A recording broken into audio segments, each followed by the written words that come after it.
Hello there, YouTube family. Welcome back to my channel. My name is Refiloe, Lekhanya. Today, I just want to open up about something that is very personal. My journey with depression. So, just to give you a bit of background, I was raised by a single parent. So, back in 2010, I was diagnosed with depression. This happened shortly after my grandmother passed away. And the toughest part was that my mother had no knowledge of depression. And that made it very difficult for her to be able to support me the way that I wanted her to support me. So I spent nearly a month in hospital. And I also got to meet other people who had mental health issues. And I must say, being diagnosed with depression, it actually opened my eyes to the diverse challenges that people experience with mental health issues, which is something that I also didn't know. During my time in hospital, I was put on depression and anxiety meds. And let me tell you, it's not easy. When you start taking those meds, it's like they make you feel worse before they make you feel better. If you've been on depression meds, you can attest to this. It's very difficult.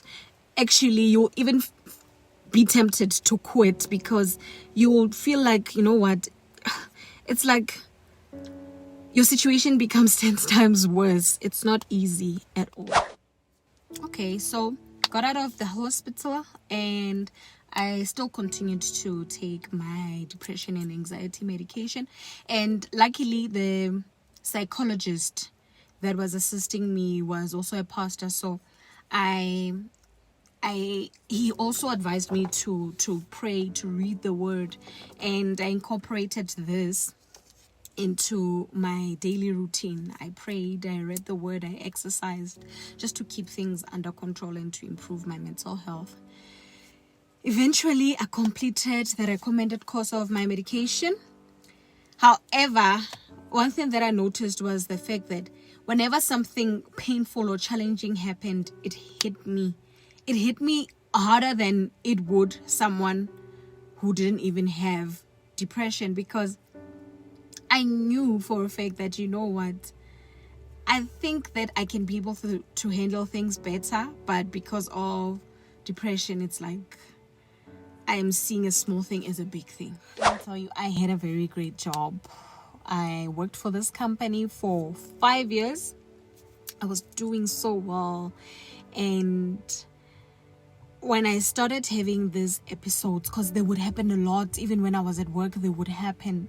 So at work, they said to me that, you know what, Refiloe, unfortunately, we'll have to move you to another position whereby you won't be using the company vehicle. They said to me that unfortunately we'll have to take away 50% of your salary. That was the most painful thing ever. I'll never forget that season of my life. That was so painful. First of all, I'm having issues because of my mental health. Now I'm having these convulsions that are happening so often. And now my employer is telling me that they are cutting my salary.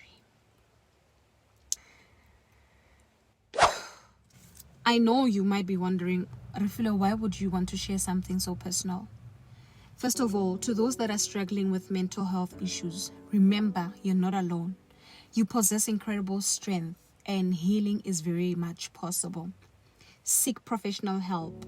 Lean on support networks. Even if it's just your family, just talk to someone. Get the help that you need. If you have to go on medication, go on that medication. Whatever help you can get, just make sure that you are open to receive it. And the other reason why I wanted to share this is because most of the time people don't like to talk about mental health issues because of the stigma that is surrounding it. For employers, fostering a compassionate work environment is actually very much crucial. Offer mental health resources if you don't already have them. Promote work-life balance and actually encourage open communication without stigma. I already shared my experience with my previous employer after I disclosed my mental health issue, So it is very much important for employers to know how to handle employees that have different types of mental health issues. Thank you so much for joining me today. Remember, we are all in this together. Until next time, stay strong and keep shining. If you resonated with my story or you have any questions, feel free to leave a comment below. Don't forget to like this video, subscribe to the channel if you're not yet subscribed, and until next time, from me to you with love. Bye-bye.